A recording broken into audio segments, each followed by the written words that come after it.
Indian കപ്പൽ നിർമ്മാണ വ്യവസായം കൂടുതൽ മുന്നോട്ട് പോകുന്ന ശുഭവാർത്തകൾ കൂടുതലായി വന്നുകൊണ്ടിരിക്കുന്നു. ഞങ്ങൾ കഴിഞ്ഞ ദിവസം ചെയ്ത വീഡിയോയിൽ പറഞ്ഞതുപോലെ MSc കൂടി കപ്പൽ നിർമ്മാണ രംഗത്തേക്ക് ഇന്ത്യയിലേക്ക് വരുന്നതിൻ്റെ ചർച്ചകൾ അതിൻ്റെ ആദ്യഘട്ടത്തിൽ പൂർത്തിയായി വരികയാണ്. ഏറ്റവും ഒടുവിൽ കിട്ടുന്ന റിപ്പോർട്ടുകൾ പ്രകാരം MSc വിഴിഞ്ഞത്ത് MScയുടെ കപ്പലുകൾ ദിനം പ്രതി വന്നു പോകുന്നുണ്ടെങ്കിലും, ഒന്നിലധികം കപ്പലുകൾ വന്നു പോകുന്നുണ്ടെങ്കിലും, പക്ഷേ കപ്പൽ നിർമ്മാണ രംഗത്തേക്ക് MSc കേരളത്തിലേക്കല്ലേ വിഴിഞ്ഞത്തേക്ക് വരില്ല എന്നാണ് ഏറ്റവും ഒടുവിലത്തെ റിപ്പോർട്ട്. ഞങ്ങൾ കുറേ ആഴ്ചക്ക് മുമ്പുള്ള ഒരു വീഡിയോ റിപ്പോർട്ടിൽ ഞങ്ങൾ മുന്നറിയിപ്പ് നൽകിയതാണ്, ചൂണ്ടിക്കാണിച്ചതാണ്. MScയുടെ ശ്രദ്ധാകേന്ദ്ര കപ്പൽ നിർമ്മാണം അല്ലെങ്കിൽ അങ്ങനെയുള്ള കാര്യങ്ങളിൽ വിഴിഞ്ഞമാവാൻ സാധ്യത വളരെ കുറവാണ്. അവർ ഇന്ത്യയിലെ മറ്റ് ഡെസ്റ്റിനേഷൻസ്, തീരങ്ങൾ, തുറമുഖങ്ങൾ അല്ലെങ്കിൽ ഡോക്കുകൾ കേന്ദ്രീകരിച്ചിട്ടായിരിക്കും ചെയ്യുക എന്ന് ഞങ്ങൾ ആഴ്ചകൾക്ക് മുമ്പ് പറഞ്ഞ റിപ്പോർട്ടിനെ സാധൂകരിക്കുന്നതാണ് ഏറ്റവും പുതിയ നീക്കം. കഴിഞ്ഞ ദിവസം ആ കമ്പനിയുടെ പ്രതിനിധികളും ഇന്ത്യയിലെ ഓഫീസിലുള്ള പ്രധാനപ്പെട്ട ഉദ്യോഗസ്ഥരും കേന്ദ്ര കപ്പൽ ഗതാഗത മന്ത്രാലയവുമായിട്ട് ചർച്ച നടത്തി. അതിനുശേഷം അവരൊരു ഗ്രീൻഫീൽഡ് തുറമുഖ നിർമ്മാണശാല, കപ്പൽ നിർമ്മാണശാലയാണ് അവർ മനസ്സിൽ വയ്ക്കുന്നത്, MSc ഗ്രൂപ്പ്. അപ്പം അങ്ങനെ ഏറ്റവും ഒടുവിൽ അറിയാൻ കഴിയുന്നത് അവർ കേരളത്തിലേക്കല്ല വരുന്നത്. MScയുടെ ജേഡ് സർവീസും ഡ്രാഗൺ സർവീസും ഒക്കെ വിഴിഞ്ഞത്ത് പോർട്ട് ട്രിവാൻഡ്രത്ത് വന്നു പോകുന്നുണ്ടെങ്കിലും അവർ തിരഞ്ഞെടുത്തിരിക്കുന്നത് ഗുജറാത്തിലെ സ്വാൻ ഗ്രൂപ്പിനെയാണ്. സ്വകാര്യ കമ്പനിയായ, ഇപ്പോൾ തന്നെ കപ്പൽ പൊളിക്കൽ രംഗത്തും മറ്റ് പല ബിസിനസ്സിലും കേന്ദ്രീകരിച്ചിട്ടുള്ള ഒരു വലിയ കമ്പനിയായ സ്വാൻ ഗ്രൂപ്പിനെയാണ്. അവർക്ക് ഗുജറാത്തിൽ അതിനുള്ള വിപുലമായ സംവിധാനങ്ങൾ ഇപ്പോൾ തന്നെ കപ്പൽ പൊളിക്കാനുണ്ട്. ഇനി കപ്പൽ നിർമ്മാണത്തിനും അവരെ പാർട്ട്നേഴ്സായിട്ട്, പങ്കാളികളായിട്ട് തിരഞ്ഞെടുക്കാം എന്നാണ് ഇപ്പോൾ MScയുടെ ആദ്യഘട്ട ചർച്ച പൂർത്തിയാകുമ്പോൾ പുറത്തു വരുന്ന വിവരങ്ങൾ. അതിൻ്റെ അർത്ഥം MSc, ലോകത്തിലെ ഏറ്റവും വലിയ കപ്പൽ ഗതാഗത കമ്പനി, ഇന്ത്യയിലേക്ക് വരുമ്പോൾ അവരുടെ ഷിപ്പ് യാർഡ്, കപ്പൽ നിർമ്മാണശാല വരുന്നത് ഗുജറാത്തിലായിരിക്കും, കേരളത്തിലാവില്ല എന്ന് ഏതാണ്ട് വ്യക്തമായി കഴിഞ്ഞു. ഇതോടൊപ്പം മസ്ക്, ലോകത്തിലെ രണ്ടാമത്തെ കപ്പൽ ഗതാഗത കമ്പനിയായ മസ്ക് ഇതിനകം തന്നെ ഇന്ത്യയിൽ വന്ന് ഇൻവെസ്റ്റ് ചെയ്യാനും കപ്പൽ നിർമ്മാണ അറ്റകുറ്റപ്പണി, റിപ്പയർ യാർഡുകളുടെ കാര്യത്തിൽ അവരും തീരുമാനമെടുത്തിട്ടുണ്ട്. അവരും കേരളത്തിലേക്ക് വരുന്ന ലക്ഷണമൊന്നും കാണുന്നില്ല. മൂന്നാമത്തെ, കഴിഞ്ഞ ദിവസം നമ്മൾ റിപ്പോർട്ട് ചെയ്തതുപോലെ Hanwha group, Hanwha oceans company limited, south Korea, തെക്കൻ കൊറിയയിലെ വമ്പൻ കമ്പനിയും ഇന്ത്യയിലേക്ക് വരുമ്പോഴും അവരും പ്രധാനം കേന്ദ്രീകരിക്കുന്നത് കേരളത്തിന് പുറത്തുള്ള യാർഡുകളാണ്, ഡോക്കുകളാണ് എന്നുള്ളത് നമ്മൾ കാണുക. കൊച്ചിൻ ഷിപ്പ് യാർഡിന് അതിൻ്റെ കുറച്ച് പങ്കാളിത്തം വർക്കുകളിൽ കിട്ടും എന്നുള്ളത് മാത്രമുള്ള കപ്പൽ പൊളിക്കലും നിർമ്മാണവുമായി ബന്ധപ്പെട്ട കാര്യങ്ങളിൽ. അപ്പോൾ ലോകത്ത് അടുത്ത 5-10 വർഷത്തിനുള്ളിൽ ഒട്ടേറെ പുതിയ കപ്പലുകൾ നിർമ്മിക്കേണ്ടതുണ്ട്, കണ്ടെയ്നർ ഷിപ്സ് ഉൾപ്പെടെ. അതിൽ ഏറ്റവും ഡിമാൻഡുള്ളതൊന്നും MScയുടെ ഡിമാൻഡുകളാണ്. MScക്ക് ഇപ്പം തന്നെ 860 കണ്ടെയ്നർ ഷിപ്പുകളുണ്ട്. അതിൽ പലതും ഫോസിൽ ബേസ്ഡ് ഇന്ധനം, പെട്രോളിയം ബേസ്ഡ് ഇന്ധനങ്ങളിൽ ഓടുന്ന കപ്പലുകളാണ്, വമ്പൻ കപ്പലുകളാണ്.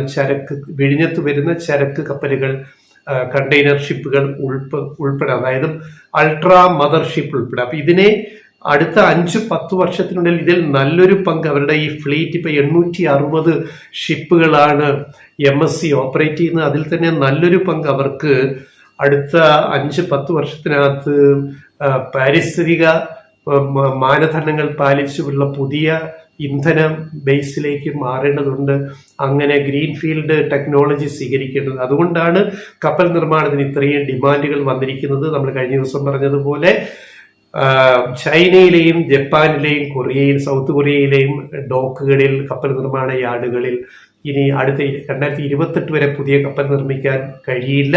അവിടെല്ലാം ഓർഡേഴ്സ് ഓൾറെഡി ഫുള്ളായി കഴിഞ്ഞ സ്ഥിതിക്കാണ് MScയും മസ്കും അതുപോലെ ഹൻവ ഗ്രൂപ്പും അതുപോലെ സാംസങ്ങും, നാളെ കൊറിയയിൽ സാംസങ്ങും, തെക്കൻ കൊറിയയിൽ നിന്ന് അതുപോലെയുള്ള ഹുണ്ടൈ, ഹൻവായ്ക്ക് പിന്നാലെ ഹുണ്ടൈ, സാംസങ് ഉൾപ്പെടെ കപ്പൽ നിർമ്മാണ രംഗത്തുള്ള കമ്പനികളും ഇന്ത്യയിലേക്ക് വരുമ്പോഴും കേരളത്തിന് ഇതിനകത്ത് എന്ത് പങ്കാളിത്തം വഹിക്കാൻ പറ്റുമെന്ന കാര്യത്തിൽ ഇപ്പോഴും നമ്മൾ പിന്നിലായിരിക്കുന്നു. അതിൻ്റെ കാരണം പഴി മുഴുവൻ കേരള സർക്കാരിൻ്റെ തലയിൽ കെട്ടിവയ്ക്കാൻ മത്സരിക്കുന്ന കുറേ ആൾക്കാർ ഈ നാട്ടിലുണ്ട്. അത് പ്രതിപക്ഷമാവട്ടെ, ഇവിടുത്തെ മാധ്യമങ്ങളാവട്ടെ, മുഖ്യധാര മാധ്യമങ്ങളാവട്ടെ, ഇതിൻ്റെ പഴിയും പ്രതിപക്ഷം ഉൾപ്പെടെ, മാധ്യമങ്ങൾ ഉൾപ്പെടെ സംസ്ഥാന സർക്കാരിൻ്റെ മേൽ കെട്ടിവയ്ക്കും. കേന്ദ്ര സർക്കാരിനെ മനഃപൂർവ്വം തഴുകി തലോടി അങ്ങ് സുഖപ്പെടുത്തും. കഴിഞ്ഞ ദിവസം ഞങ്ങളിട്ട വീഡിയോയിൽ പല കമൻറ്റും പറയുന്നുണ്ട്, കേരളം എന്തുകൊണ്ട് തിരിച്ചു മറുപടി കൊടുക്കുന്നില്ല. കേരളം മറുപടി കൊടുത്തിട്ട് എന്ത് കാര്യം? നേരത്തെ കത്ത് കൊടുത്തിട്ടുണ്ടല്ലോ. അപ്പം അതിന് വേറൊരു കത്ത് വന്നു.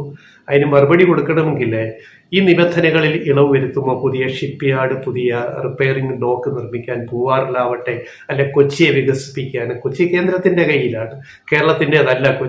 Cochin ship yard, Vallarpadam Dubai based DP വേൾഡാണ് നോക്കുന്നത്. അതും കേരളത്തിൻ്റെ ചുമതലയിലൊന്നുമല്ല. ഈ 1000-ഓ 10,000-ഓ 50,000-ഓ 1,00,000 കോടിക്കൊന്നും ഒരു കപ്പൽ യാർഡ് നിർമ്മിച്ചെടുക്കാൻ, ഒരു അറ്റകുറ്റപ്പണി ഡോക്കും കൂടി നിർമ്മിച്ചെടുക്കാൻ സാധിക്കത്തില്ല. അതിന് വൻ തുക നിക്ഷേപം ആവശ്യമാണ്. പറയാം, പൂവാറിൽ കേരളം അങ്ങ് ചെയ്യൂ. ഇതിന് കേരളത്തിൻ്റെ എവിടുന്ന സാമ്പത്തികം വരുന്നത്?